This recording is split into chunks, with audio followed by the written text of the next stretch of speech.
Good morning, everyone, and welcome to this, the sixth meeting of the Welfare Reform Committee for 2014. Can I begin by asking everyone to switch off mobile phones and electronic devices so that we're not disturbed? The first item of business that we have this morning is to take a decision on whether to take item 3, which is consideration of the evidence that we're about to hear on benefit sanctions in private. So can I ask committee members if they agree to have agenda item 3 in private? That's agreed. That brings us then to our second item of business today, which is our first evidence session on benefit sanctions. A revised sanction regime for job seeker allowance came into effect from the 22nd of October 2012, and a revised sanction regime for employment and support allowance came into effect from the 3rd of December 2012. The committee wishes to explore the principles and practice of applying sanctions with today's witnesses, and I'd like therefore to welcome our roundtable witnesses, who are Mark Ballard, Head of Policy at Bernardo Scotland, Beth Reid, Policy Officer, Citizens Advice Scotland, Bill Scott, Director of Policy at Inclusion Scotland, Dr Jim McCormick, Scotland Advisor at Joseph Rowntree Foundation, Marion Davis, Policy and Research Advisor of One Parent Family Scotland, John Downey, Director of Public Affairs, Scottish Council for Voluntary Organisations, David Ogilvie, Policy Manager of Scottish Federation of Housing Associations, Peter Kelly, Director of the Poverty Alliance, and Dr David Webster, Honorary Senior Research Fellow of Urban Studies at the University of Glasgow. I understand that Dr McCormick might have to leave us before we finish, but that may or may not be the case, but it's just to bring that to people's attention. We've done roundtable sessions before and found them quite helpful. Hopefully those who are going to contribute will find them helpful as well, but the committee members have certainly benefited from having these roundtable discussions on a number of areas, and it allows us to hear some of those issues and then to determine what we need to do to dig further down into them. So please feel free to make whatever contributions you feel are necessary, either by raising information or raising questions that you would like us to pursue. But before proceeding to any discussion, I'd just like to point out a delegation of the committee, including Annabel Ewing, Alex Johnson and Ken McIntosh, met with people who have already been subject to benefit sanctions at the Parkhead Citizens Advice Centre last Monday. The session was coordinated by Citizens Advice Scotland and One Parent Family Scotland, who I'd like to thank on the record for organising that session for us. And I'd like to offer Annabel the opportunity to lead on reporting back on the committee's findings from that session to get us into this morning's discussion. Okay, thank you, Convener. Yes, so last week the delegation you mentioned visited the Parkhead CAB, and thanks to them for hosting the event. So there was attendance from Citizens Advice Scotland, including Beth Reid on my right here. There were various CAB caseworkers from other CAB offices, and there were some clients of CAB. There was also a representative from One Parent Family Scotland, Marion Davis, who's also with us this morning, and some of her clients. And there was also the committee clerk, Kevin Dugan, and a representative from SPICE, Kate Berry. So what we had was a round table lasting about an hour and a half, and we had a very good discussion. Certain themes emerged quite clearly from the information that we were given. And one was that there appeared to be significant communication problems as far as any dealings with the Job Centre Plus system was concerned. That included communication problems as regards what was expected in terms of the claimant commitment, communication problems as to being able to notify any last-minute changes to pre-arranged meeting dates in light of family illness, childcare issues and so forth. Also included particularly the failure to timelessly provide written notification that a sanction actually had been imposed, thus resulting in the situation where many claimants had first found out that a sanction had been imposed simply because they had gone along and found that no money had been paid in to the bank account, if that was the means of payment. There was also a clear theme that emerged as regards the lack of flexibility in dealing with individuals in terms of the fact that as human beings, all of us have situations that present at the last minute in terms of caring arrangements or so forth, and illness, and there did not seem to be a way that that was properly taken into account before a referral for a sanction decision was made almost automatically. And indeed, some of the claimants suggested that really the only way that they could ensure that the arrangement was able to be changed in terms of a meeting date or whatever was if they got help from CAB, for example, to make that call to the DWP, which seems a very roundabout way to just make a call to say, I can't make X date, let's do a different date. There was also a lack of clarity in terms of information coming about what hardship payments the person should be entitled to, about how the appeal process worked. There was also uncertainty about the length of time it takes for the appeal process, which includes now the mandatory consideration aspect of that, which we'll hear more about. The impacts of the sanctions were quite clearly felt very deeply by those affected in terms of lack of any money coming in, no hardship payments, access to food banks required, the impact particularly on lone parents and therefore on their children. Problems were also raised in terms of the digital exclusion of many of these claimants who are told to go online to the Job Match website, but who have either no access to a computer or have no computer skills. There was issues about the Universal Job Match facility in any event in terms of the accuracy and the up-to-date information it contained. There were issues about being required to look for jobs that were unsuitable in terms of the hours per week, the lack of childcare, the distance to be travelled versus the cost of travelling to the place of work. None of these issues seem to be able to be factored into any sensible decision-making process. There was a concern perhaps that with the changes that have been introduced and these latter changes to the sanction regime fairly quickly, that perhaps staff could have benefited from further training to assist the process. Also, there were examples where individuals had taken on voluntary work or sought mentoring courses, for example, but these were discouraged, apparently, at least in terms of the information provided by the claimants, on the basis that they were not actively deemed to be looking for work, notwithstanding the fact that actually some activity of that kind surely would be regarded as a sensible thing to do whilst you were looking for work. And I think also broad general questions were raised as to what the point of this process was. What was the actual objective being sought? And there were quite a few comments around that, including comments as to whether perhaps it was more in the nature of a tick box exercise rather than some meaningful activity which facilitates people getting into work, which presumably we all want to see. So, Convener, that in broad brush was the kind of general nature of the topics raised, and I'm sure we'll hear a lot more from the experts on the front line here today. That's certainly given us a good insight into the issues that were raised at your meeting. Alex, you wanted to comment on something? I was just going to add one other thing that caused me to have concern during the discussion, and that was that there appeared to be suggestions that there were significant differences in performance between individual job centre offices and perhaps differences in performance by the DWP staff in different geographical areas. And it was easy to get that impression from the discussion we had, but it was, of course, impossible to get evidence to support that from the people we had in front of us. And I wondered if it might be possible for us as a committee to make the relevant inquiries to see if there are any statistics that would indicate the efficiency of performance of job centre offices and job centre areas within Scotland, so that we can compare them effectively. I think the committee members would be happy to try and pursue that. We've done it on other areas so that we can get the best picture possible of what's happening. Ken, you wanted to make a comment? Yes, and I just want to endorse both I think the written report that's been drawn up by the committee clerks describing the main points of these meetings and Annabelle's report back in it. And notwithstanding what Alan Johnson just said, although there will be bureaucratic differences between and variation between the offices, we don't want anyone to think that was the overriding message that we got back from the report. I don't think there was any feeling that this was an administrative problem. and in fact, there's a couple of points on the note which I would expand on.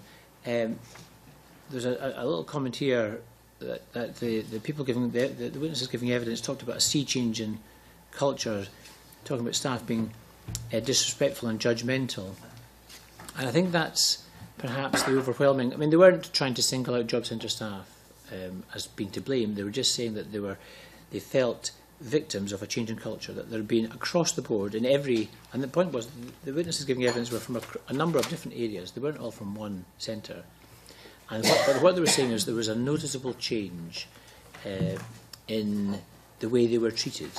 So they were no longer treated as people who were, unfortunate enough not to have a job or facing difficulties. They were clearly being treated as people who were at it, who were trying to get something, and life was being made difficult for them. They were being blamed, effectively, for the situation they found themselves in, and that came out quite strongly. There was a particular comment which was very funny.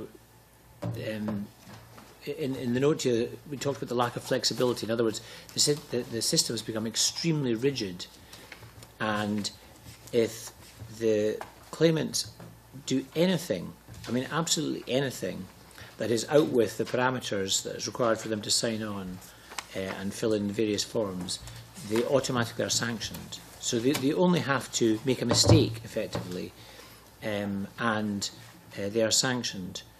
So they are on tenterhooks, and they constantly feel judged because of it.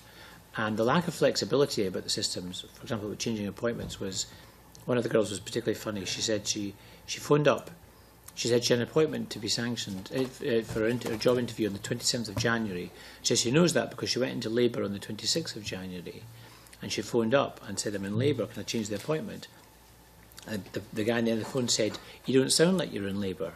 So, but you have to see it was a fantastic, But it just summed up the lack of flexibility I thought that was shown there, and the difference in attitude that clearly people were being blamed for their own circumstances. And this overwhelming feeling that the system was both, that there was a number of times when the system itself and the judgments made were both unfair and wrong, emerged constantly. So this whole feeling of unfairness, and that possibly won't come out in the statistics, because I think we've got the impression that there weren't a huge number of appeals. That, I think we've commented on the fact that the number of appeals that have been made are are upheld, and that reveals something about the judgments we made. But I think around the table, the clients there all felt that lots of people didn't make appeals, even though they felt things were wrong. So there was a lot of people just accepted that was the way it was. So I think that, again, the statistics won't necessarily reveal quite how different the system is now and how unfair it is. And I think perhaps the last point was something that Annabel just said about what was the point of this. Because the idea is that it's encouraging people to move off benefits into work. But there is no doubt around that table that there was no feeling that it had made it any easier to get a job. They were clearly being asked to apply for jobs that they felt they had no chance of getting, that there was no point in them applying. In other words, they were just going through the motions. And there was also a clear difference between men and women. Most of the people giving evidence to us were young women. The two men were slightly older. And the young women all said that their partners, their young men, played the system differently. They either didn't sign on at all because they were too proud to, or they did get around the system. They filled in their diaries at the last minute as they went in and so on. So there was quite a clear difference between young men and young women. The young women, on the other hand, were very diligent. They often had children to look after and had a completely different attitude, and were clearly more vulnerable as well than the young men, and had a different attitude to it. So it was just interesting, the gender difference there. Thanks for all of the contributions so far. As I said, it's given us a bit of an insight into some of the issues that are coming up. I've had individual cases coming to me, and we can maybe explore some of the background to that. But to get the ball rolling in terms of bringing in witnesses, is there, I don't know who would be best placed, I'll sort of open it up to anyone who wants to come in, but could someone give us an idea of the major differences between the previous system and the new one? Because there has been a sanctions system for some time. This is not something that's been introduced, it's just something that's been changed, and clearly the changes are having a huge impact in terms of the statistics that change. It might be, Dr. Webster, you might have some insight into that. Yes, well, the major change was the passing of the Job Seekers Act 1995, which reflects the American, really, philosophy that unemployment is what they call a supply-side phenomenon. In other words, it's down to the attitudes and characteristics of unemployed people. It's not about lack of demand for labour. So the Job Seekers Act 1995 puts this enormous emphasis on people being required to not just to actively seek work, which has always obviously been a requirement to be classified as unemployed, but to jump through particular hoops as specified in the Job Seekers Agreement. That never previously existed.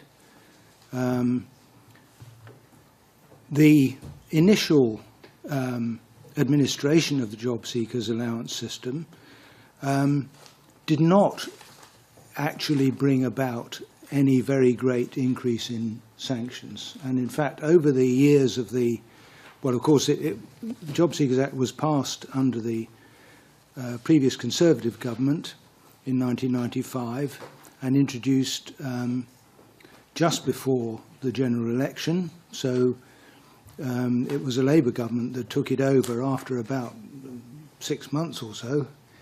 And the Labour government put a lot of emphasis really on constructive engagement with unemployed people and spent really quite a lot of money on supportive employment type programs, while insisting on keeping the sanctions regime that had been introduced by the Conservative government.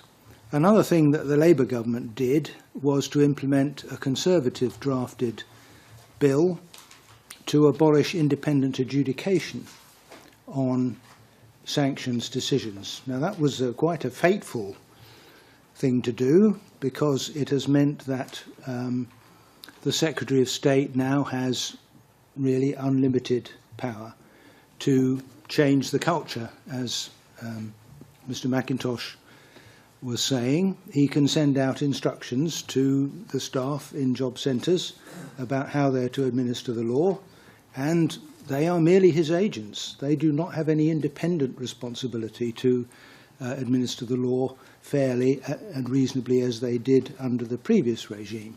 However, be that as it may, what happened was that there was a gentle decline in the numbers of sanctions through to around about 2004-2005. There was then a relaunch of this job seekers allowance regime, which did drive up sanctions quite significantly after 2006. With the impact of the recession, the emphasis on sanctions fell back a lot, because basically staff were having to cope with registering hundreds of thousands of newly unemployed people. It's really when the present coalition government came in that there's been this big culture change, where it's quite clear that they haven't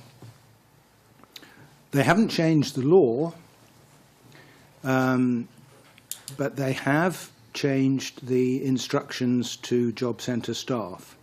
And this has been described as setting down expectations about how many sanctions job centre staff are supposed to implement.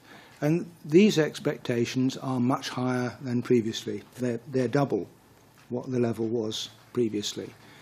So that's been done by administrative action. And so basically, the DWP HQ monitors what numbers of sanctions are being imposed, and if an office isn't imposing enough according to these benchmarks, then the manager gets leaned on and told, you've got to put the numbers up.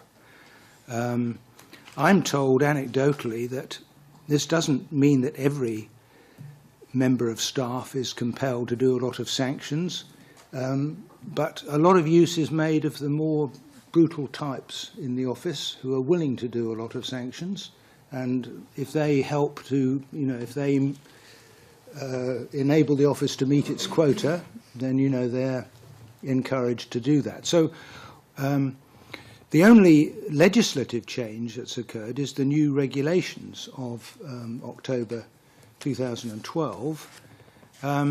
They have done two things, actually. The obvious thing they've done is to lengthen all the commonly incurring sanctions. There were a few types of sanction which were actually reduced in length by those regulations, but all the commonly occurring ones were increased in length, including the notorious 3-year sanctions for repeat so-called high-level failures.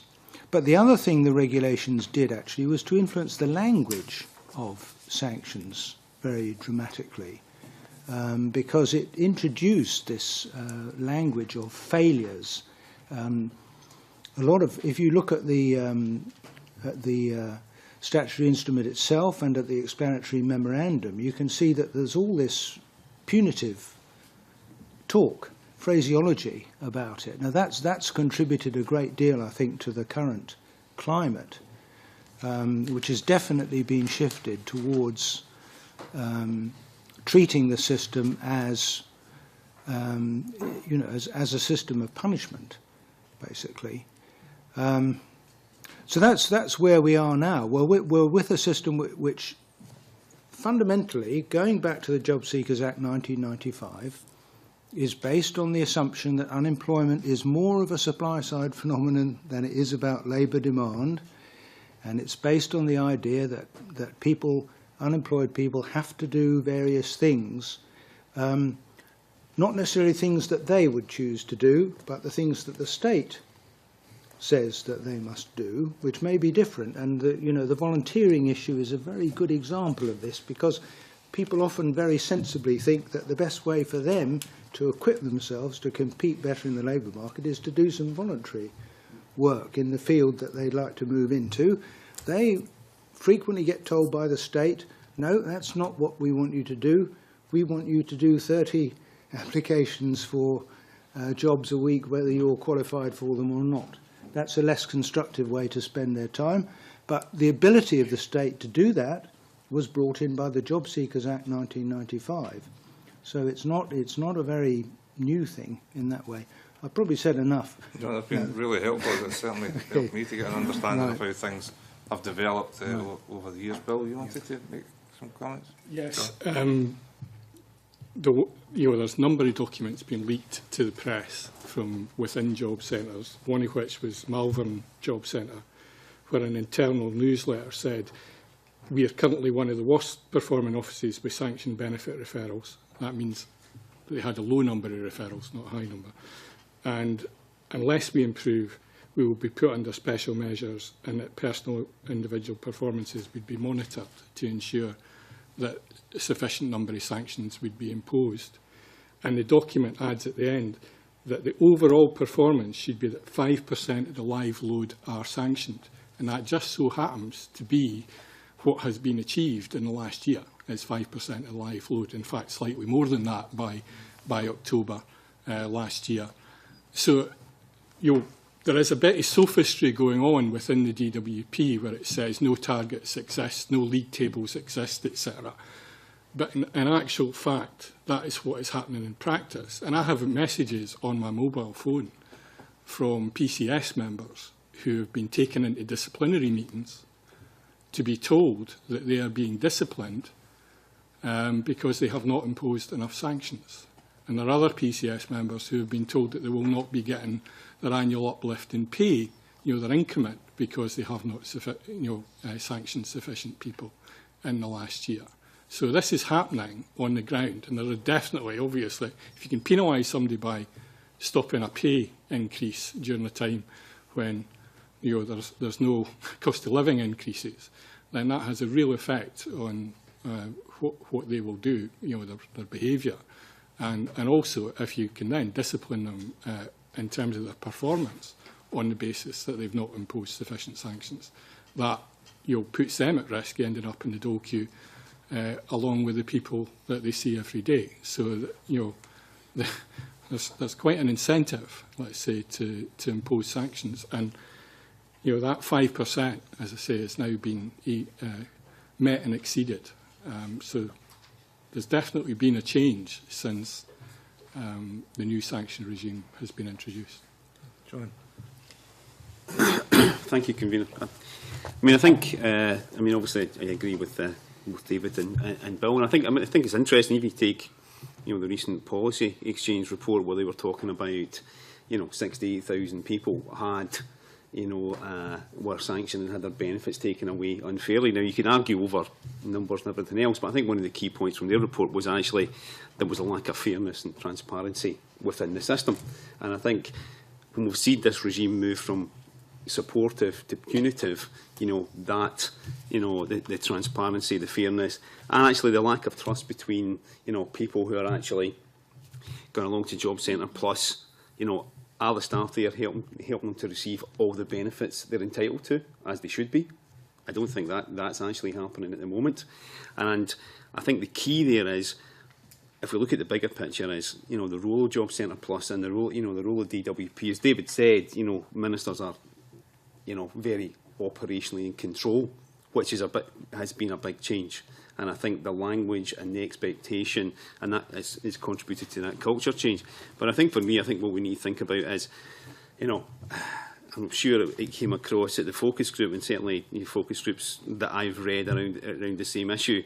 If people think about the trust, because actually you've got a system where people are supposed to help you find a job, difficult in the present market. At the same time, on one hand, they can sanction you for, fairly spurious reasons. Now, sanctions have been in the system, as David said, but they've tended in the past to be used fairly, and actually for people who were actually needed to be sanctioned. Now we're seeing hundreds of thousands of people being sanctioned for no reason whatsoever. So I think actually maybe the bigger picture of the committee consider is, in the future, as part of this, we'll have a lot of evidence about the impact of sanctions, but actually the role of Job Centre Plus and what they're going to do in the future, because actually, the third sector is helping lots of people get into work at the moment, and maybe we need to be thinking about, do we be splitting that role in the future so it creates a different dynamic, a different culture, and improves fairness, transparency and trust?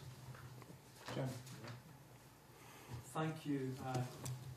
I suppose we could distinguish between some kind of in principle debates and what we know about the practice of sanctions. So on an in principle basis, there'll be different views about what kind of conditionality system is right for this society, this labour market and so on. I mean, across the OECD, most countries use conditionality systems. Even some of the admired Nordic systems have pretty tough conditionality systems, but they ally those systems with much more generous offers in terms of childcare, retraining, so that people are offered more of a springboard back into work rather than what we might think of as a safety net with quite a lot of holes in it. So we can debate, in principle, what types of conditionality we think are right, but from the evidence we've looked at, we have kind of three concerns around the practice, which really briefly, just to outline them. One is about equality. So within any sanctions system, you would look for provisions to be applied fairly.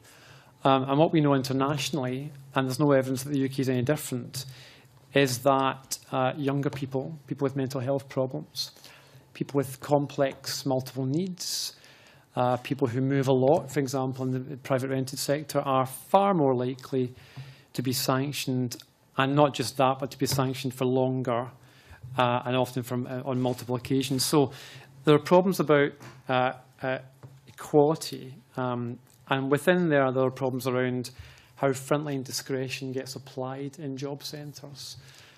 discretion is often a good thing, but only if we understand in what parameters and we know about outcomes, not just what the system is supposed to do. Secondly, on efficiency grounds, some politicians will argue, for example, for deficit reduction reasons, we need to have reduce social security spending and be more efficient with our spending. Well, job seekers allowance consumes 3.3% of the DWP benefits budget in Scotland. That's what we're talking about here. It's not a benefit budget that's out of control. It's small. It's cyclical, so it goes up and down with the cycle. And it's lower than the GB average in Scotland. Just for context, that's what we're talking about. Now, within that envelope of 3.3%, on efficiency grounds, it seems that sanctions, if applied fairly, can, in the right labour market conditions, help people to get into work. But often, those are jobs people are poorly suited for, and so they quickly fall out of those jobs when things go wrong, and they can't progress in those jobs. On a longer-term efficiency ground, what we're not doing is helping people into sustainable work. Surely our objective should be helping people into long-term jobs that they can stick at, which they are well matched for, and wherein employers get a return on investment if they invest in training.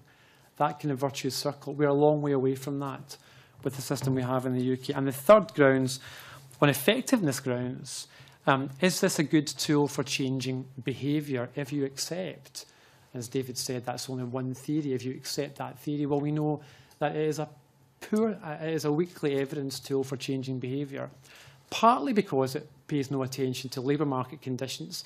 So how you apply sanctions in Aberdeen, which is in effect a city with full employment, will look very different from Dundee or Glasgow or Lanarkshire.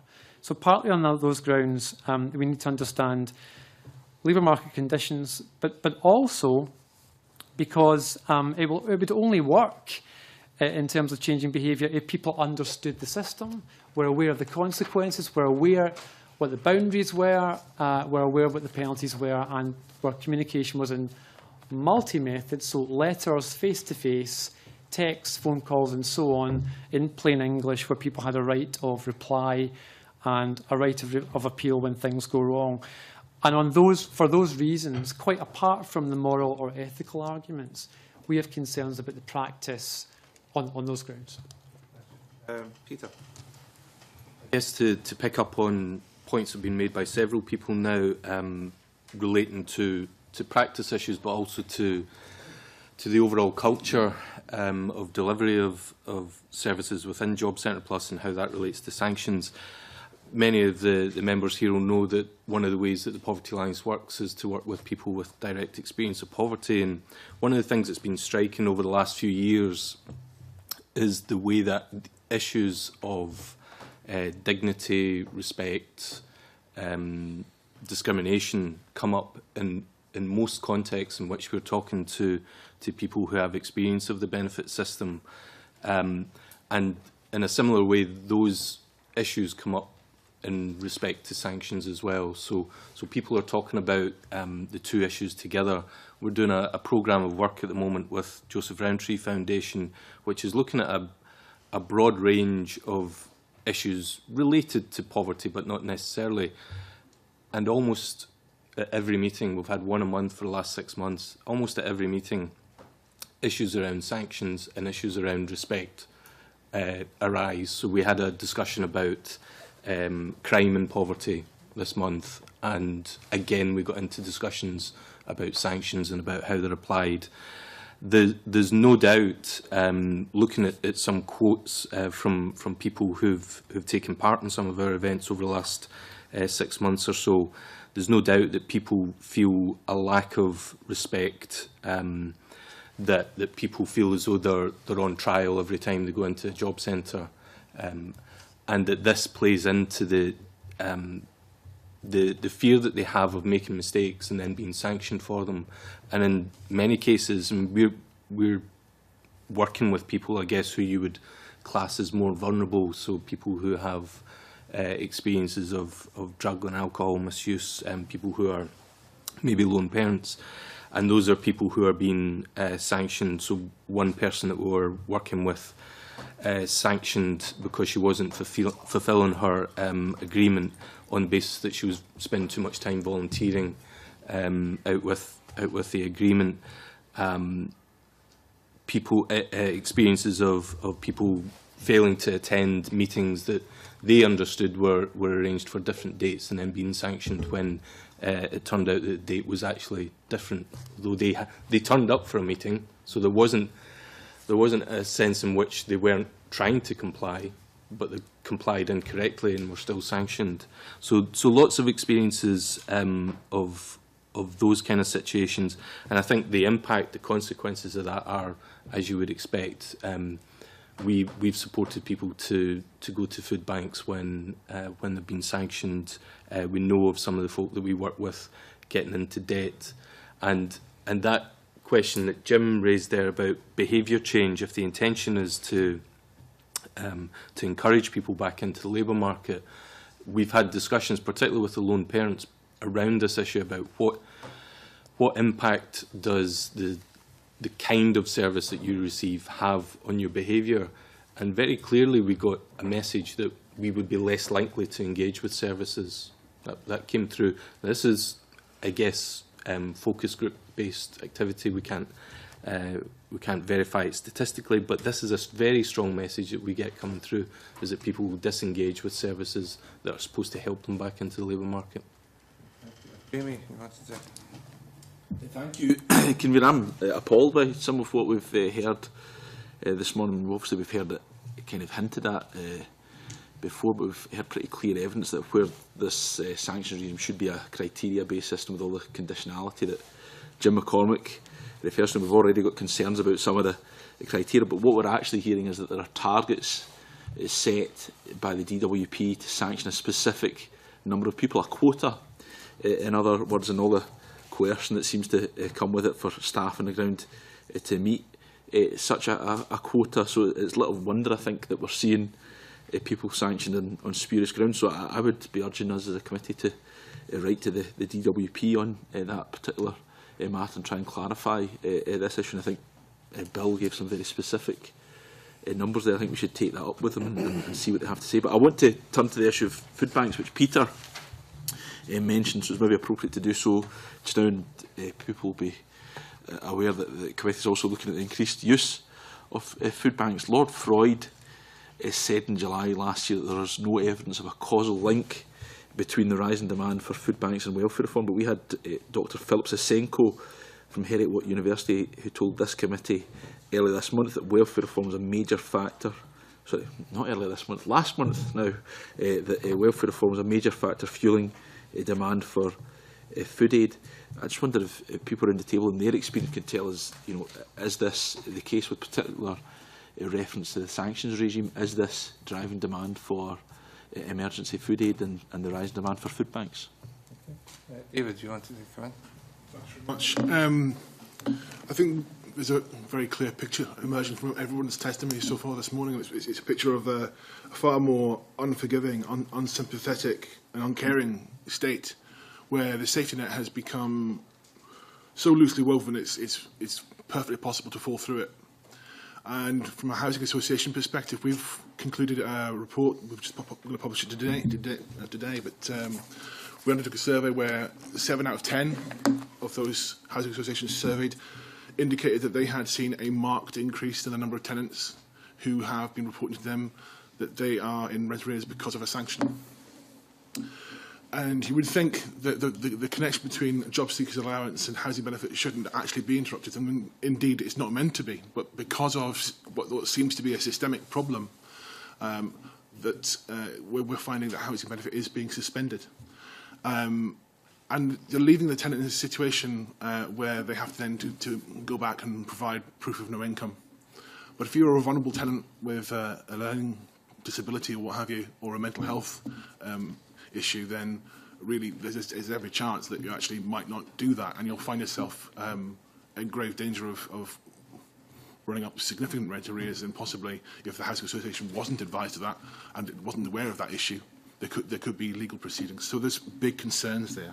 I think it's already been alluded to that there's been a doubling in sanctions. We've seen that about 220 people, claimants, are being sanctioned on a daily basis. and how that translates into a scenario where I just want to give you a very quick case study, then I'll conclude. The person we've called Mr. M, he's a 45-year-old JSA claimant. He was sanctioned for 3 months for failing to attend a work-related training appointment. That was his second sanction, and both times it was down to the fact that he couldn't afford to pay the £6 or more in bus fares to get from his home to the appointment. He was also, as it happened, also subject to the under-occupation restriction or the bedroom tax on his housing benefit. But he had a discretionary housing payment, but the sanction meant that he lost both his housing benefit and his DHP. So he went ahead and applied for hardship payments, but it's unlikely he's going to be able to pay the over £450 worth of rent arrears that's on his account. How do you pay that from reduced payments? That's just one picture, and there'll be thousands like that. And those housing associations are doing what they can, investing in frontline services to provide debt advice or money advice or welfare rights advice, and trying to get people access to employment and what have you. This is just yet another line of attack, as far as we can see, from the point of view that bedroom tax is a significant concern from housing associations because of the impact on the bottom line. This is another attack on housing associations' ability to provide good quality services for tenants in their communities. It undermines our ability as a sector to plan forward. When you have something as variable as a sanction, where whether there's targets or not, convener, the suspicion is that there are targets. We're not privy to those targets. We therefore cannot forecast what the impact is going to be on the association's revenue base. So as a result of that, higher costs, higher rents, higher housing benefit bill, the circle continues. And all of that happening in an increasingly inclement kind of weather system, if you want to call it that, where it's raining cats and dogs on tenants. And that's an issue that's really bothersome to us. Before coming to Kevin Stewart, John, do you want to come in on something that David was commenting on there? I think actually, David's exactly right there, and I suppose it relates to Jamie's point about the causal effect here. I mean, we went from 1 or 2 food banks in Scotland 2 years ago to nearly 50. But I think part of the issue is when people are falling through the gaps is actually about the cumulative impact of all the benefit changes as well. I mean, sanctions are at the front end at the moment, but I think we have to think about, I can come back to this bigger picture, there's been a lot of benefits changes and people are falling through the gaps. And I think David's very pertinent point at the end was actually public services are failing to address this. Now, we've had welcome changes to the Scottish Welfare Fund guidance where people who are sanctioned can now access the fund. Well, for a year there, there was a lot of confusion and actually many people couldn't. So I think when we're looking from a Scottish Parliament, Scottish Government perspective, we need to actually make sure that our mitigation efforts and all our public services are actually working together to help people do this and looking at people perhaps in a more holistic sense, if I can put it like that. Because at the moment, public services, as David is indicating, are actually not integrated enough to help people overcome these difficulties. So there are issues we can overcome, but certainly, the welfare reforms and cuts have definitely contributed to the rise in food banks. Kevin and then Beth. Thank you, Convener. 2 points. First of all, we have some information round about appeals, but one of the things which I've been finding from my own office is quite often when we get involved, a sanction is lifted without an appeal, and I wonder if there is any evidence from any of the groups of that happening when they get involved. Secondly, my own findings are that it seems to me that the most vulnerable people are being sanctioned. The folks who are least able to articulate for themselves, and often folks who have no fixed addresses. And I wonder if we could maybe hear from Mark in terms of expanding in the snapshot he's given about care leavers in the Bernardo's report, and also from Marion round about the effects on one-parent families, because these are some of the groups who I think are being hit hardest in terms of the sanctioning that's taken place that I've seen from my own office. Both Mark and Marion have indicated they want to make contributions, so I'll come to them. But Beth? I just wanted to make a couple of points which touch on something that Jim referred to, and also David, about transparency within the system and also the complexity of the system. We regularly see clients who don't understand what they need to be doing to comply. They've been going to the job centre for several months, a year, and then find they've been sanctioned, that they don't think they've done anything different. So there's some issues there around what they're expected to do, and confusions coming in between, are we supposed to be doing 20 job searches a month or a fortnight, or is it a week, and things changing suddenly where people don't expect it. But I think there's a wider point about the complexity of the system. It's very difficult to understand what's happening when claimants come to us. They don't know, as has been said before, they don't know they've been sanctioned. The job centre may say your benefit's being stopped. What stopped means is it could be a benefit suspension, it could be a benefits disallowance, which means that you're no longer entitled to the benefit, or it could be a sanction.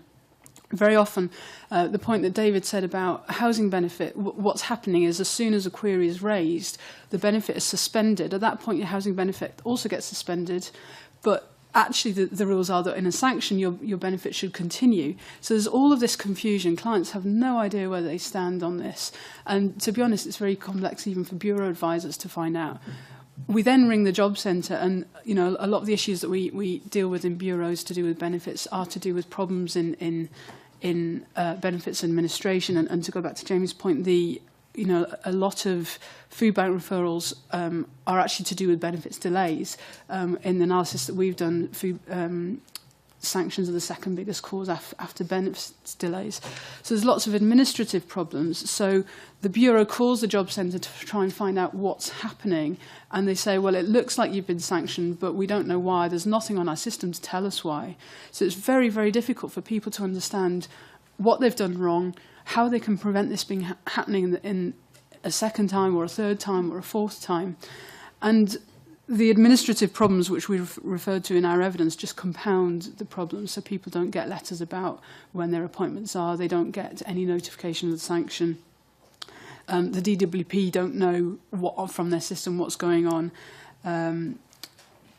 So there's all sorts of administrative problems which just compound this situation and make it a lot worse than it already is from the policy direction.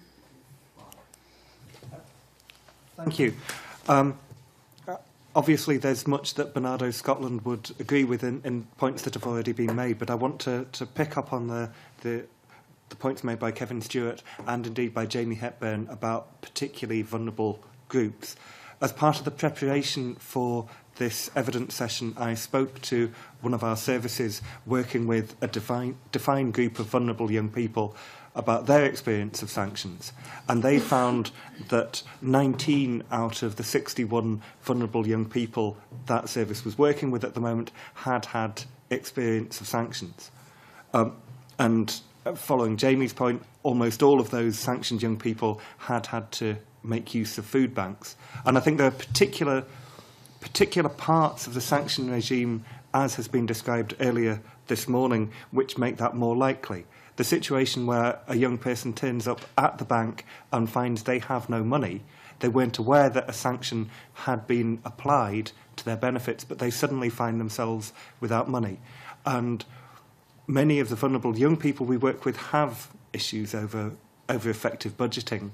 To find that you have no money means often that these young people have no savings at all to fall back on, and their immediate need for food has to be met by something like a food bank. And it's the fact that there's no prior warning. You just turn up at the bank, find you have no money, and you're instantly in crisis. You're also, if you're working with a Bernardo's service, regardless of of what the Bernardo's service is, probably one of the first phone calls you'll make is to the Bernardo's worker who you've been working with, who has to become instantly a welfare rights advisor, regardless of whether that's their competence, regardless of whether that's what the issue that they're seeking to address with the young person. And that creates the problem which I think John Downey alluded to in terms of how do wider public services support these groups of vulnerable young people? How do we deal with the relationship between Scottish Government and local authority programmes to address issues like youth homelessness and the effects of sanctions? One of the things that shocked me when I was talking to our services was that you can be young and homeless but not considered a vulnerable group, a vulnerable person who's exempt from sanctioning. And what possible purpose does it serve to sanction a young person who is homeless? The response from our services is almost always that the young people who we work with who are being sanctioned are sanctioned because they find it impossible to comply with the instructions that they're given, not because they're not willing to work, but because they find it impossible to comply. For the young people who are particularly vulnerable, and homelessness is often a symptom of an underlying mental health issue or substance misuse issue or involvement in the criminal justice system or family breakdown with parents. These are the issues that need to be addressed to enable that young person to move into work, not a sanction. But I would like to take the opportunity just to highlight one area where I think there is something that could be done within the powers of local authorities in Scotland to address sanctions. Looking at the Scotland Act 1998 Schedule 5 F1, the power to schemes supported from central or local funds which provide assistance for social security purposes to or in respect of individuals by way of benefits are explicitly reserved to Westminster. However, in the list of exemptions, sections 29 and 30 of the Children Scotland Act, which cover advice and assistance for young persons formerly looked after by local authorities, are exempted from that general reservation to Westminster. The Children and Young People Act, passed by this Parliament back in February, widens the scope of sections 29 and 30 of the Children and Young People Bill. It expands the age range in which young people who were in care can be supported from 16 to 21 to 16 to 26, and it widens the potential support that a local authority can give a young person.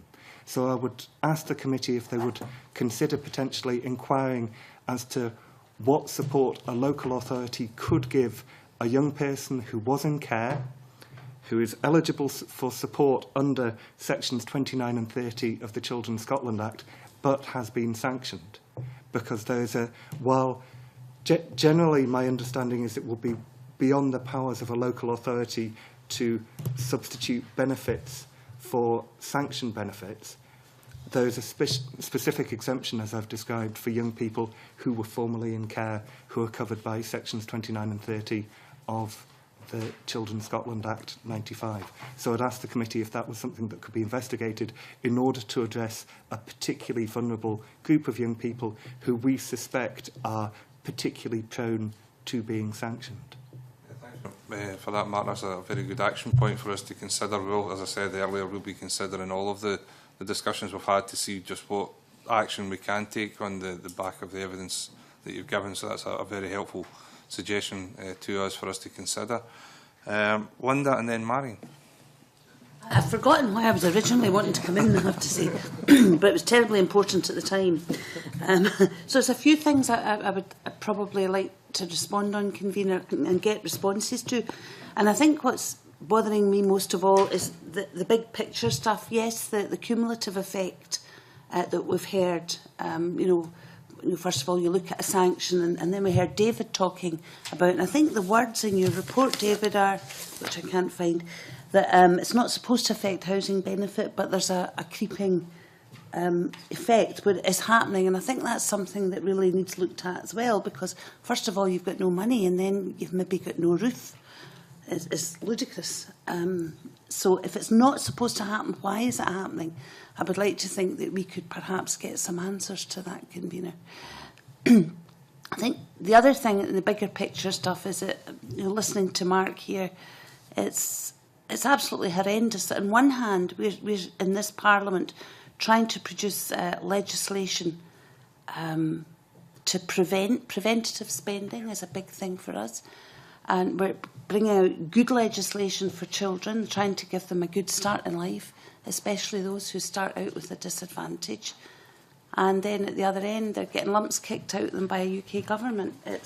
I think we should be really making a lot of noise about that as a committee, because it's awful. And if all we can do is raise some awareness and get other people to make noise as well, frustrating though that may be, at least it's something. But I also notice in the SPICE document that lack of information again. I marked it, there's no data on appeals outcomes available yet. There doesn't appear to be any readily available hardship payment data. And, you know, it seems to me that, yes, they're hiding all the stuff and in denial about things like sanctions targets, but it's quite clear to me they don't want to produce information either, because that causes a problem. And yet again, convener, can we send hard letters to DWP and to ministers who refuse to come, and try and get some answers on when they're willing to produce this? Yeah. Definitely something we're going to discuss once we get the opportunity to do that. And and can we talk a wee bit more about how sanctions affects other benefits, like housing benefit, what the experiences of people that are actually working in the field? There are people indicating knock-on effect is there are awful. people indicating they want to come back in those types of things, Linda. But I'll go to Marion first before we start coming back. Thanks. One Parent Farm Scotland we're very pleased to be given evidence on sanctions. We feel that sanctions, you know, are at the core of a system which is based on compulsion and punishment rather than incentives and support. The big change, I mean, you asked earlier around the changes. The big change for lone parents is that they now, when their child is 5, have to claim job seekers allowance and be available for work. So now thousands of lone parents have been brought into the sanctions system that weren't previously there. Well, they're previously affected by sanctions around income support. There is now the impact of job seekers, and just yesterday we got a reply to a Freedom of Information Act which indicates that in Scotland, over a 12-month period, around about just under 10,000 lone parents have been sanctioned and had their benefit reduced. And when you take into account not only the parents and children, you're talking about over 20,000 sort of people affected by sanctions, lone parents and their children over a 12-month period. When we spoke to parents, the issues that they raised were very similar to the ones that people have spoken about. Parents are unclear about their rights, you know, and on occasion being told by Job Centre that it's okay to leave your child in the morning when you go to work or when they come home, that's, you know, kind of within the law and that's okay. Parents don't know, is that right? Can they leave their child or can they not leave their child? So the boundaries become confused. At the core of that as well is a power imbalance, which is now at the centre of the claimant commitment, which has recently been implemented, and the claimant commitment is at the core of the decisions that you make about, as a claimant, what you have said you can do and you can't do, and then has an impact on sanctions. Because if as a lone parent you say, I can take a job because my mum can watch the kids in the morning, and you put that in your claimant commitment, and it ends up that your mum is ill or your mum gets a job, you're still expected to be able to take a job, even though that's happened, because it's in your claimant commitment. So that you know, is a very important change.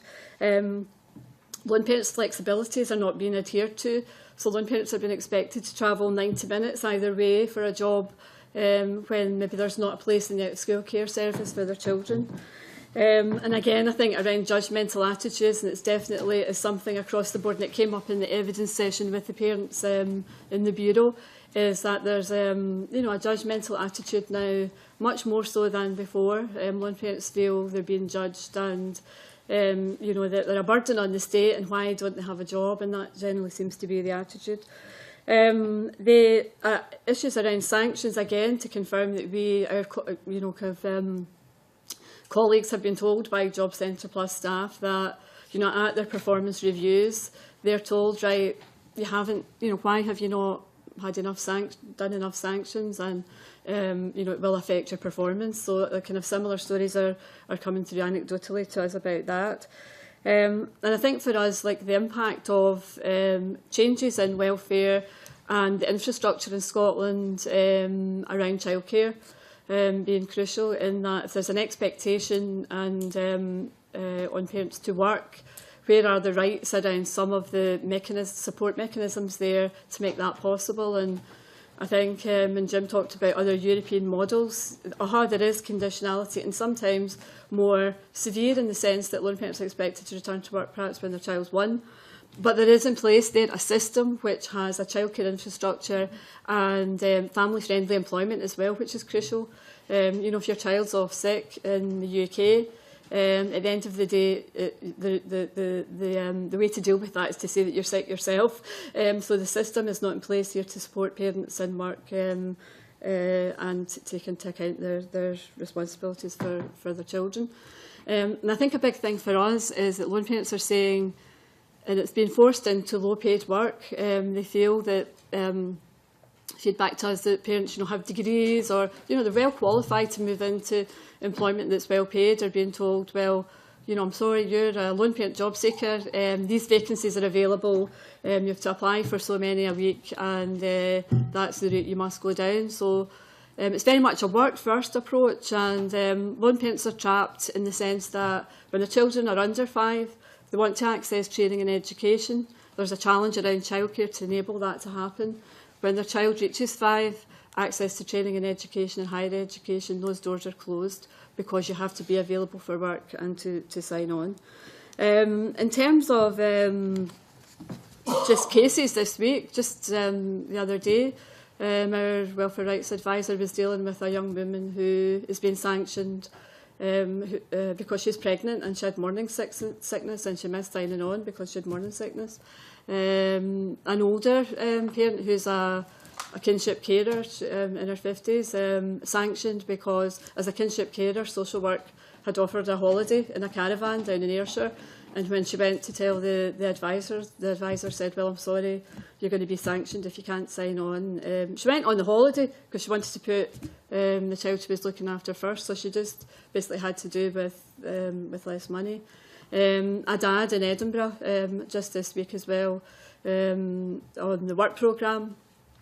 So it's actually Ingeus that's been dealing with him, and he missed an appointment because it was after school hours. Sanctioned, his benefits withdrawn, and now he's been taking out payday loans.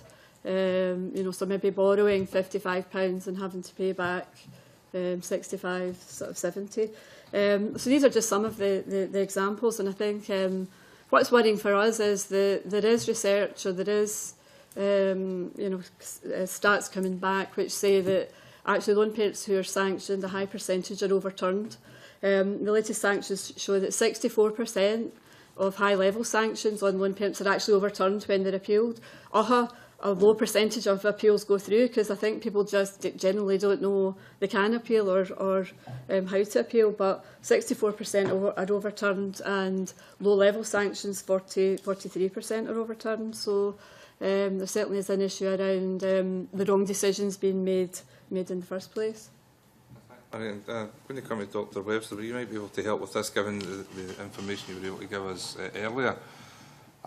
Just in terms of cases that I've picked up, there appears to be a presumption of guilty until proven innocent in this system. One case that comes to mind was of a young man who had to go to a hospital appointment. He had advised that he was doing that, but the communications within the system had broken down, and the manager at the DWP had sanctioned him on the basis that he'd failed to attend an appointment. He had to prove that he had informed appropriately, but he lost money in the interim period and never got it back. Is that the type of thing that's happening? I know you wanted to come in on other points, but I just wondered if you could help with that. Is the decision-making process geared towards a presumption of guilt and innocence having to be proved once a decision's been made? Well, Convener, you're absolutely right. In my written submission, I quote Professor Michael Ardler from Edinburgh University, who's recently written a paper about conditionality sanctions and the weakness of redress mechanisms in the British New Deal. And he talks in there about these alternative models of administrative justice. And he points out how the job seekers allowance regime has moved towards this very managerialist model of administrative justice, in which basically the job centre advisor is treated as being a sort of all-wise, all-knowing expert who is empowered to force claimants to do what's good for them. The whole system is far from what we think of as the model of British justice. I mean, we think that in a judicial system, the principle of innocent until proved guilty should apply. The fact is, the job seekers allowance sanction system is not based on that principle. It's based on the principle not just that the state knows best, but that the state functionary knows best. And of course, the government always responds to criticism by saying, well, claimants are, if they disagree with the decision, they can appeal.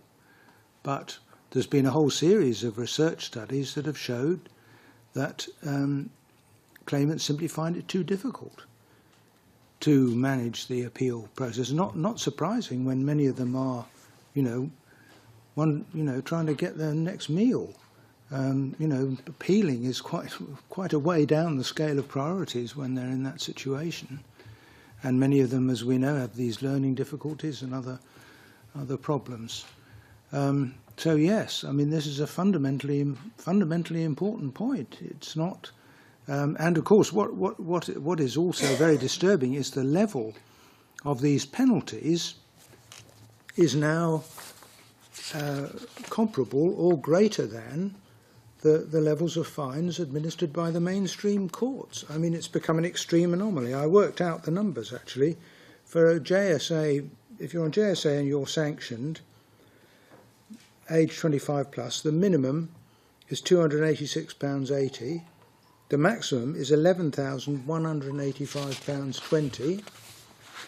The UK scale of fines, level 1 is £200.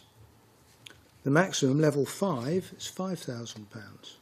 So you've actually got a JSA scale of fines which runs higher than that's available to the mainstream courts, and yet you have none of the protections that an accused in the mainstream courts would have. In other words, the presumption of innocence and the entitlement to legal representation, and the consideration, there's something I mentioned in my written evidence, that in a mainstream court, before you're sentenced, the sheriff will call for reports so that the sentence is appropriate. That isn't done for a JSA claimant who's sanctioned. That's actually, of all the information we've had this morning, a lot of it's been shocking, but that analysis is quite chilling, actually, when you see it contrasted like that.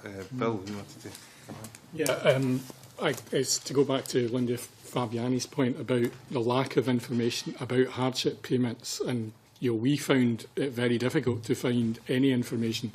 But luckily, a welfare rights website called Work and Benefits did do an FOI last year on sanctions and hardship payments, and I can pass this to the committee, the full FOI that was produced.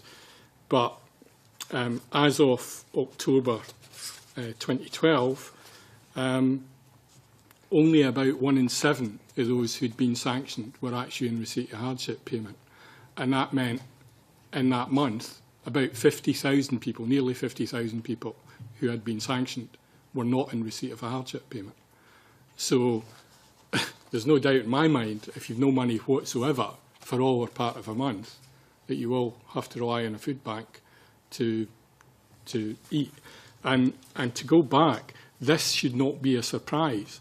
The Social Security Advisory Committee to the DWP, appointed by the DWP ministers, concluded in December 2012 that the sanctions regime would lead to, and this confirms what Peter's saying, a disengagement by those who were sanctioned from mainstream society, and that they would turn to crime, prostitution, drug selling to get something to eat or to feed their families.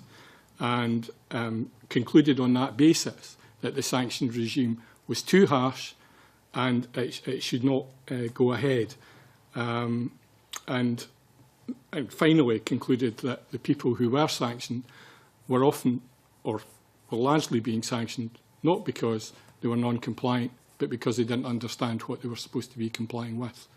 And that's the point I want to major on finally, is we do know from Court of Appeal decision last year and a High Court decision that the ESA regime, the Work Capability Assessment, unfairly penalises people with mental health issues, learning difficulties, etc., who are far more likely to be found fit for work than people with physical impairments and sensory impairments. Once they're found fit for work, they're then sent to sign on for job seekers allowance, and because of the nature of their impairments, sometimes variable with mental health, but with learning difficulties, where there's a lack of understanding and appreciation of the conditions that are being placed on them, that they are going to fall foul of those conditions, and therefore they're going to be sanctioned. And therefore, over time, because the conditions aren't going to go away in most cases, they are going to be sanctioned first time, second time, third time. And that's what the first figures for the 3-year sanctions show from last year. 120 of the people out of 700 odd who were sanctioned for the full 3-year period by June last year were disabled people. And we have a society now which is punishing people because of their impairments, not because they're non-compliant. And again, the DWP have instructions, have guidance, etc. It says that people with mental health conditions and learning difficulties should be treated differently and should not be, a sanction should not be imposed without considering that. But it's happening. It's not acting as a barrier whatsoever. And DWP staff are being expected to have more medical knowledge than a CPN about how a condition would affect somebody with bipolar disorder or schizophrenia. So the very, very vulnerable, and this again is being shown, people committing suicide, according to the Mental Welfare Commissioner for Scotland, people starving to death, according to a coroner's inquest in Oxfordshire, where a man with severe mental health issues ended up losing his employment support allowance because his work capability assessment said he was fit for work, going along to the job centre and quite clearly not fit for work, so being sanctioned, and left with £40 a week to live on. He died weighing 5 stone 8 pounds. He'd lost 5 stone between when he was sanctioned and when he died. And this is happening in a country which is one of the richest on the planet, and we're allowing it to happen to our most vulnerable citizens. It is a crime against humanity, to be honest. The anger that I feel when I read these stories, and I'm reading them on a much more frequent basis, these high-end ones, in the press, but there are tens of thousands of people are being affected like this on a weekly basis. And it is a very unfair system. Whereas Dr. Webster said, people are being required to prove they're innocent, and a lot of people cannot play the system, haven't got the skills or intellect to play the system are the ones that are ended up most damaged by it. Yeah, there's a lot of us share your anger, Bill, in relation to that. Before I come to Annabelle, Mark wanted to come in on a specific point on something that Bill was remarking on. I just wanted to come back in on that point about, and obviously from Bernardo's point of view, we share entirely everything that Bill has said about, we have the high-profile cases, but we also have tens of thousands of very vulnerable people going through a system. But I wanted to pick out the point about information and signposting. There's a real issue that we've found that the vulnerable young people we work with don't get the information when they have been sanctioned from Job Centre Plus about what they should do next. They're not routinely told about hardship payments. They're not routinely told about the welfare funds, and that means that the young people we work with often don't have the social networks to know what to do next, and they're put in a position of complete crisis. The other thing I was just going to say briefly in terms of Dr. Webster's remarks on the appeals procedure, there is an appeals procedure. There's a timeline for when a person who feels that the sanction was inappropriate to appeal, a 28-day timeline. There's not a timeline for the DWP to respond to that, and that's a major issue in terms of an appeal process that it puts those rigid prescriptive rules around when you can appeal, but then leaves the DWP with huge flexibility as to how it responds. And that's something, again, that the committee might address in terms of the letters that Linda Fabiani mentioned, in terms of the way it works in practice, making sure that information is available on sanction and making sure that we have an appeals process that has appropriate timescales both for the DWP and for the claimant. Annabelle, then Jim, and then Beth. Thank you, Convener. And certainly the information we're hearing in many respects is very alarming, actually, and very disturbing, since we do live in a society based on the rule of law. But it seems that some people have an entitlement to expect that the law will be applied to them in a reasonable way, and other people have no such entitlement and are treated like second-class citizens. And then looking then at going back to the point about the efficacy of this, the system and what the purpose is and what the outcome is supposed to be. One example of last week's visit was somebody who had actually found a job and had taken up the offer, orally at least, of a job, but then was still sanctioned because there was a delay between that person actually starting the job and the period of time he required to continue to receive some state support. And I don't really understand then how that can be, because as a matter of Scots law, in any event, a contract can be concluded orally in most instances, at least in the first instance. And if you've already concluded orally to take up a job, how can the state then, in another department of the state, regard that as something that doesn't exist? So. But looking at that, and then that brings us to the universal job match system, and I'd be interesting to hear any comments as to people's experience of that system, to what extent it works, it doesn't work. I understand there also have been suggestions that there have been scams involved in the operation of that system, and are we looking to see that system being phased out, something else put in its place? Is it? Do you understand if it's been revised? Because it doesn't certainly seem to be serving the purpose for which it was set up.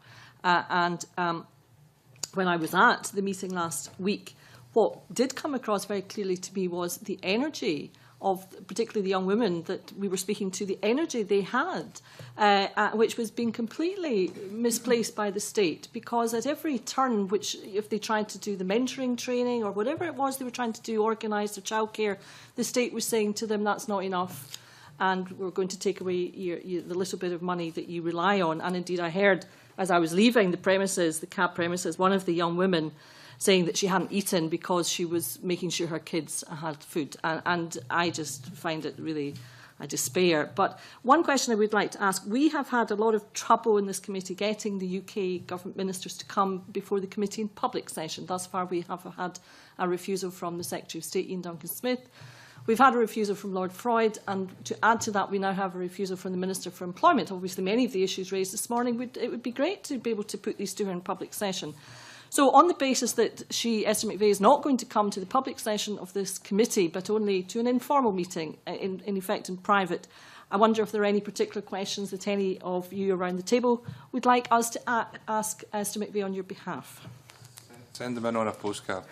Jim, you want to come in now and then we'll go to Beth? I think partly in response to what Annabelle said, but one of the, well, there are lots of troubling points from today. I mean, I think what we're seeing are various dimensions of a system failure, but anyway, one troubling point for me is that even the DWP's own evidence suggests there is a better way. And by that I mean, when DWP takes its power to pilot and test alternatives within the parameters of the current system, but different implementation, different local operating cultures and so on, what we see are sometimes substantially better outcomes. So there's an example at the moment being evaluated in the East London-Essex border where Job Centre Plus staff are trying to take a more positive approach to conditionality. So the focus is upon working with claimants on the next 2 weeks, the next month and so on, about the steps they will take to seek work, about the steps to training they might take, and so on. So it's a more forward-looking goal orientation approach rather than a compliance approach about the last fortnight. And just that simple change of mindset has produced 20% better sustainable job outcomes and many fewer sanctions. Now, one question I think this committee might ask is, to what extent and whether, how far does DWP act upon its own evidence? It's a serious point. If it's going to invest in sometimes quite expensive evaluation exercises in trying to test out better ways of running the current system. Here's an example which saves money, gets better job outcomes, has fewer sanctions. I think we should ask why are those kind of findings not put into practice more widely. And I also briefly want to back up something that Linda said about prevention. In terms of the DWP budget, there may be an efficiency gain in the narrow sense of driving down the GSA budget short term. But one thing we do know is there's lots of cost shunting to devolve budgets to local budgets, some of which are pretty significant stuff, like A&E budgets and addictions budgets and policing and no doubt prison service budgets too, are where the hard end of this kind of consequence gets picked up. So as a devolved administration and scrutiny body, there are questions to ask about the shunting cost pressures that are being put in place there. And a final point, just to plug a report coming out this month from the Social Security Advisory Committee, which is taking a fresh look at cumulative impact. And I declare an interest as an advisor to SAC, but I know that they would be very happy to talk to you about that report and to meet again if that's appropriate. That would be really helpful, Jim. I'll maybe investigate that further. Beth and then Mary. We've been talking almost exclusively about job seekers' allowance sanctions, but I just wanted to flag up that it's not the only benefit that can be sanctioned. We've started monitoring for the first time ESA sanctions. We've seen 800 this year, and I expect that will be growing. In terms of their impact, the changes in December 2012, prior to that, if your ESA was sanctioned, you'd lose about £14. And subsequent to those changes, it's now £70, so you lose your entire personal allowance. So that's a very big difference. And I think it's really worth remembering the vulnerability of the clients. It's not easy to get on ESA now. To get through the work capability assessment is not easy. And the people who are on that may well have, significant vulnerabilities. It's important that, possibly more than other people, that they have food every day. If you're on diabetes, if you've got diabetes or whatever, you need to have that. Some of the cases that we're seeing just a couple from last month. There was one lady who was randomly selected for a compliance interview while she was on ESA. She was moving house at the time. She missed the appointment and therefore was sanctioned. She was referred for a food bank. Another person who attended his interview had to sit for a long time waiting for that and was in such pain that he was unable to continue to sit there. So he went and spoke to the receptionist, who said, "Yes, we've registered that you're here." He rearranged the appointment to a better time that suited him. A few days later, he was sanctioned. He was also referred for a food bank. If people don't manage to get onto ESA, as Bill was saying, then if they can get onto JSA, we see a lot of clients who are on ESA, who can't get ESA, go to the job centre and told you're too sick to get JSA. But if you do get onto JSA, then you have all of the higher levels of conditionality there. So I think that's really worrying. We've seen a few cases where people have said, particularly on ESA, but I think it may be wider than this, this is too difficult. We're just going to see if we can survive some other way because we cannot comply. And one of the other things that benefits advisors have flagged to me is that when you do get a letter telling you that you're in the work-related activity group, which is the group where you can be sanctioned on ESA, it's not clear that the requirements placed on you are mandatory and you will lose your benefit without that.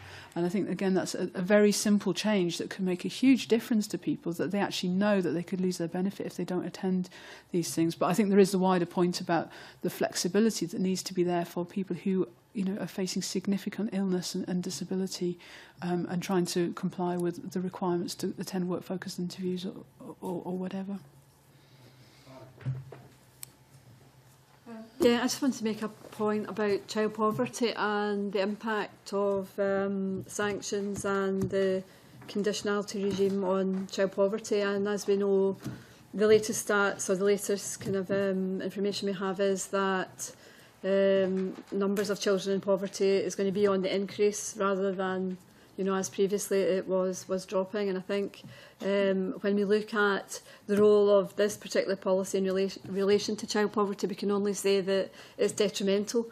And one of the things that One Parent Family Scotland has been doing is working with there's a forum in Glasgow, child poverty group, which involves the local authority and the health board, and it's chaired by Linda de Castiger, the Director of Public Health. And actually Job Centre Plus are a partner in that forum, in that child poverty group, and we have brought it to their attention that perhaps some of the things that are happening from our experience in the geographical boundary of the health board are mitigating against tackling child poverty. And as a result of that, the Job Centre Plus district manager has started to look at how their local offices are dealing with lone parents, and an internal group has been set up, which includes Job Centre Plus staff. There's 2 or 3 staff who are doing a consultation, who are talking to organisations about their experiences, their clients' experiences of going to sign on, and particularly from our point of view, lone parents. And out of that, it seems to be part of the UK Job Centre Pluses or the UK DWP's function in relation to their social justice strategy. And it seems to be fitting in with that. So locally, there is a social justice board, which is mainly got Job Centre Plus people on it, but other partners. And part of that is what Job Centre are doing, linking into improving social justice. And also, like when they're getting a lot of alarm bells from partners that this particular activity is not meeting those objectives, then the end result has been this sort of consultation. So one of the things that they have said that it's not, the report's not being produced, would be, for example, training for advisors, Job Centre Plus advisors, about, particularly because of this change of the judgmental attitude. And secondly, one of the things from our point of view is to reintroduce specialist lone parent advisors for lone parents that are on job seekers allowance, because lone parents that are on income support have advisors that understand what it's like to be a parent and the demands that you have on that in relation to your employment options. As soon as you go into job seekers allowance and you sign on, you're in you know, a situation where you're signing on along with other claimants and you're dealt with in exactly the same way, even though you have these extra responsibilities. So I suppose on a positive note, what I'm trying to say is that there are flexibilities locally, you know, kind of with Job Centre Plus and the management to try and say there are other ways of doing this. We can, you know, on a spectrum, on a continuum of implementing things harshly and being more sensitive and kind of taking into account individual kind of situation. You know, we can look to make some positive changes. Peter and then John. Marion has kind of said some of what I was going to say. I was going to a couple of quotes from people that we've been speaking to recently. One person saying, people are going into the job centre with a dual diagnosis, but staff don't have the training to deal with them. Another person saying, I've found that there's a lack of training for staff. And it was really just to pick up that point that these are people who are dealing with job centre, and they feel as though things could be better if staff had, you know, we talked a lot about discretion and flexibility. Well, there's discretion and flexibility there in terms of the training that staff can be provided with to improve the level of service. So it's really just building on Marion's point. And I know that you're meeting with DWP, I think, towards the end of this month. And in terms of practical differences that could be made, Bill's already mentioned that it's there in DWP guidance. So it's to see that guidance implemented and for better training for staff, so that they deal with, they understand the clients who are coming to them more effectively and can deal with them more effectively. But also wanted to just pick up on a point that Mark Ballard made about, I thought he put it very well, where staff at Barnardo's have to become welfare rights workers. We've just completed a project in West Lothian where one of the findings coming out of that, where we'd engaged with a broad range of voluntary sector organisations, not just advice providers. And one of the findings coming out of that struck me was that staff in many voluntary organisations who are providing services are feeling under pressure themselves because they're having to do precisely that thing and answer questions that they don't have the training for, they don't have the expertise for. So I think that's one thing to bear in mind about the capacity of the voluntary sector to be able to absorb. I guess it's kind of similar to Jim's point about the cost shunting, you know, that some of the impact is being spread out into parts of the voluntary sector that would never have to really have dealt with these issues in the past. And finally, just to say on that point that there is money going into the voluntary sector, and I think we need to see how that plays out and how that has an impact on the sector's ability to respond to some of these issues. The Poverty Alliance is working with Scottish Drugs Forum and the Glasgow Council for Voluntary Sector to try and support the broader voluntary sector deal with these issues in Glasgow, and we'll be happy to keep the committee updated on that project. That would be really helpful. Starts today. Yeah, that would be really helpful, Peter. Obviously, the more information we have, the better we can pursue these types of issues. I'm going to come to John and then David, but if I could ask both of you to focus on something, because Peter's just raised it as well, and it's something that's been touched on.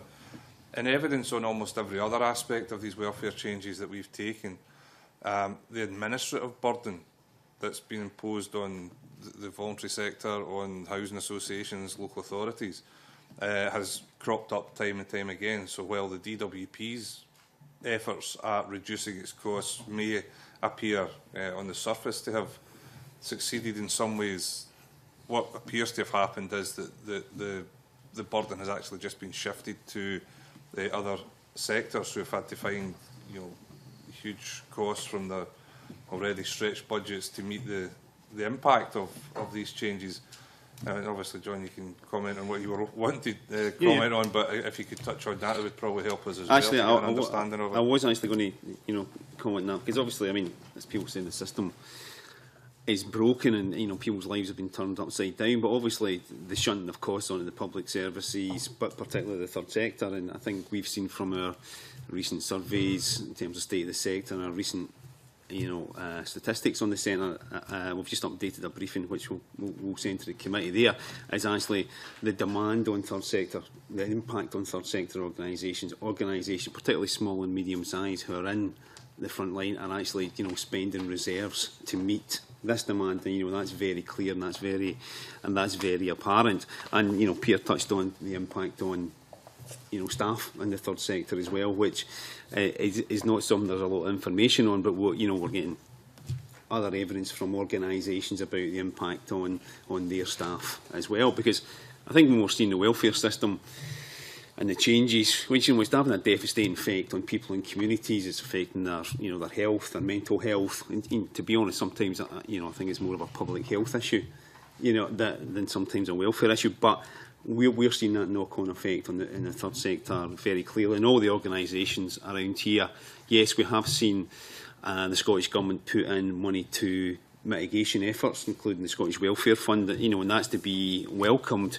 But I think for us it's about all the money we're putting in there, are we actually making sure it's working effectively? Where we've funded, second-tier advice organisations quite strongly, but there's a lot of very front-line, small community and voluntary organisations who, in taking a preventive approach, could be doing more around this agenda if we can connect them up, give them the right information, connect them to better networks. So I think, Convener, I'm sure you'll write quite strongly to the DWP. I'm not sure you'll get any change out of ministers. For me, it's about what can Scottish Government, local government and the third sector do more effectively together. And I think when Annabelle's point in terms of Esther McVeigh, I mean, SCVO in terms of our Community Job Scotland, we've got a secondee in from Job Centre Plus to help us run that much more effectively, and it does. And as Mary and other examples have shown, when you work with them, you can see. So on the employability side, they seem to be quite happy to work effectively with us. On the welfare side, if we can put it like that, there is a totally different attitude. Now, I think for us, that's where we need to see a change in culture with them, because the system is totally failing at the moment, and we can help people into jobs, people who are disabled, ex-offenders, children leaving care. The ability of the sector to do that is there, but we do need a change of culture and a different way of working with DWP to do that, and we'll be happy to supply a number of questions around that area. Really helpful again, John. The more information we have and the more suggestions you give us, the more we can do.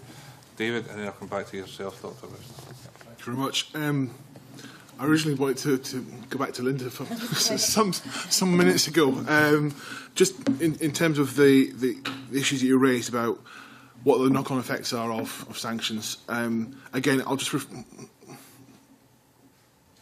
mention a case study, or rather a response that we had from the survey. But just to say, we asked our members to risk rate sanctions in terms of what risk they think it, they perceive it to be to their businesses.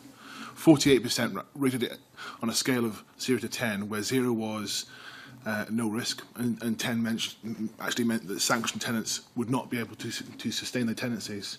48% rated sanctions as a 7 or above. So, they're looking at it from the perspective that the discontinuation or the suspension of housing benefit represents a major risk, both for the tenant but also for the landlord. One testimony here just says they're actually finding that people who had never been in arrears before are now falling into arrears. So that's another worrying trend, But they said, our experience is that a significant number of those sanctioned will experience repeated sanctions due to the vulnerability or perhaps the addiction issues.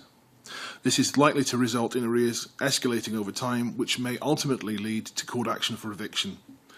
In addition, and particularly with vulnerable tenants, they may become increasingly worn down by the whole process and simply decide that they can no longer cope with the responsibilities of a tenancy and abandon the property. They are then likely to present as homeless, and at some point in the future, the cycle begins again. So we have a situation where people are basically looking at being on the cusp of being catapulted into a downward spiral, where they'll get themselves into debt and what have you. The conditionality itself of a sanction pretty much assures somebody that they're going to get another sanction and another sanction and another sanction because their income is being repeatedly compromised. Therefore, their ability to go out there and get a job is increasingly compromised. It is a self-defeating, self-reinforcing system, basically damning people to a miserable fate. And that's not an acceptable situation. So if you're going to have a question to Esther McVeigh, please convey that one for starts. The second one I would particularly want to emphasise is that you talk about administrative burden. We did, with regards to the bedroom tax, a cost modelling exercise which shows us that it's over 79.1 million pounds worth of additional cost to the housing association sector over the first 3 years of implementation of the bedroom tax. We haven't done that yet for sanctions. To be honest with you, I wouldn't know how we would cost model that because of the variability involved. But when you're talking about a doubling in the number of sanctions and you're looking at there looks to be an issue with what they call the Atlas system, which is the IT system that housing benefit departments up and down Scotland use. And there seems to be an issue there, and we need to take strides to actually try and understand that a bit better. Local authorities are telling us, when we've confronted them with this evidence, they say, no, there shouldn't be an issue. But clearly there is an issue, so that's something that I would implore this committee to turn their sights on and try and work out, is there a Scottish fix at least? Even if we can't get a fix at the UK level, is there a Scottish fix that we can, perhaps through the Concordat? Final thing for Esther McVeigh, and we're looking at in terms of if things are this bad now, before we even got down the line of universal credit, we have been looking at the housing cost element and what, if there's one thing you could do to protect people from homelessness, it would be to ensure the housing cost element is not actually wrapped up in the universal credit, or at least that there is a guarantee of continuity of cover for all social housing tenants, but particularly for vulnerable tenants. The local support services forum, as it stands, is going to put a lot of expectation on local authorities, so that we're working as best we can with local authorities, but they themselves have got their own issues with DWP, and that's another thing that you'll obviously be very interested in future. I think we want to maybe say, is there something we can do, Ms McVeigh, is there something we can do to at least ensure that we can protect people from homelessness? Because we took a bold decision many years ago in the Scottish Parliament here to ensure that people didn't face the threat of homelessness. Now, we're 2 years on from that commitment, but we must not allow that to happen. To see an increase in homelessness would be an absolute abomination. Mark, and then I'll come to Dr Webster to finish us off this morning. Thank you. I wanted to come back on the point made by the convener in terms of demand on the third sector. Barnardo's has benefited from specific support from the Big Lottery and others to get welfare rights advisors in our services. We also got funding support last year from the Scottish Government to get CPAG training our staff, which were both very welcome in supporting our staff. But the reality is Barnardo's delivers a lot of the preventative kind of work that Linda Fabiani referred to on behalf of local authorities in Scotland. If our staff go in to support a parent with parenting issues, and we get into the house and there's no food in the house because the parent has been sanctioned, any work with that parent to support them on parenting, to help them work on their child's behaviour so their child isn't excluded from school, has to wait until we've sorted out the immediate crisis. And often it's that crisis that is causing the parenting problems or the child's poor behaviour in school. So that preventative work which this Parliament and Scottish local authorities have all supported is undermined if more and more families are going into crisis because of things like sanctions, but also delays in benefit payments.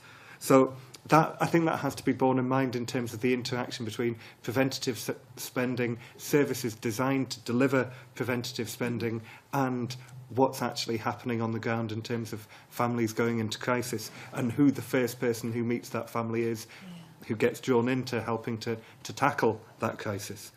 The other point I wanted to make briefly in terms of communications, which has been touched on before, is in terms of ways the DWP could change its policy, explaining clearly not using vast amounts of DWP jargon, what has happened, what the decision is, and as I think was one of the suggestions from Citizens Advice Scotland, was that there is a delay between the communication of a sanction and the sanction starting, so that there's time particularly for vulnerable young people who don't have support networks, vulnerable families, to actually think about how they're going to respond. And so putting in a much greater degree of clarity of communication, regardless of the overall policy of the DWP around sanctions, making the process clearer to those with literacy difficulties, to those who don't have the ability to understand exactly what the letter that they've just got means, and putting in that time delay, I think will be crucial elements in ensuring that families don't go into crisis and that vulnerable young people don't get into the kind of circumstances that we've heard about earlier. Want to finish us off with some comments? Yes, well, we've had a series of speakers describing the impact of sanctions on voluntary sector organisations.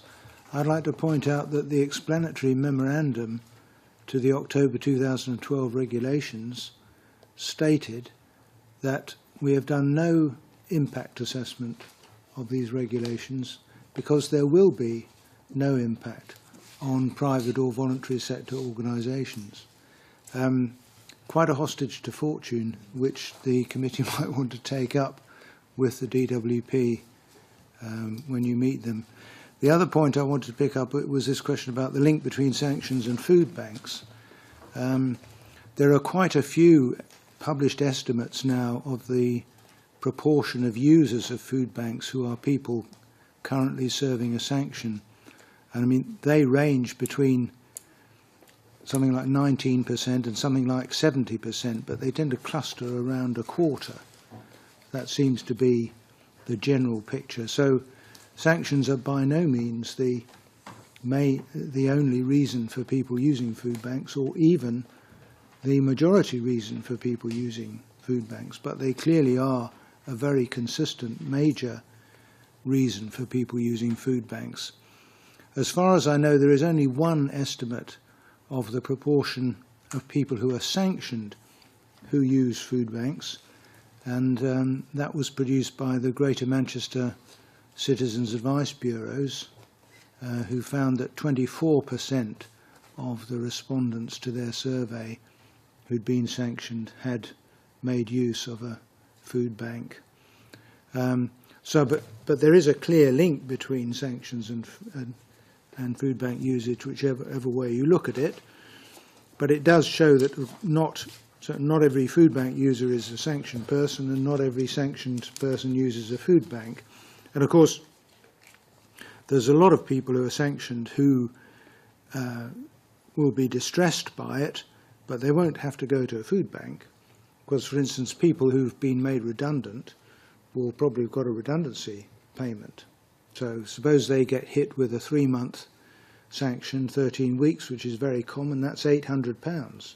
So, I mean, it's pretty serious if you're in a weak financial position, but it's not going to drive you to a food bank if you've had a redundancy payment.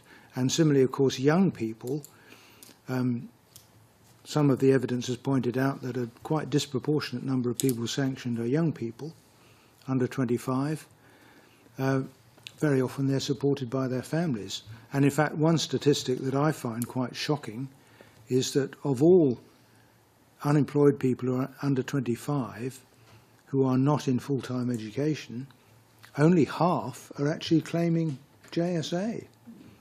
So, in other words, a lot of people, and altogether there are over 1 million unemployed people, as shown by the Labour Force survey, over 1 million who are not claiming JSA, which is the highest number it's ever been. So, as a broad generalisation, you could say that what sanctions tend to do is, with people who are in a relatively strong financial position, they tend to drive them off JSA because it's all too much upset and hassle.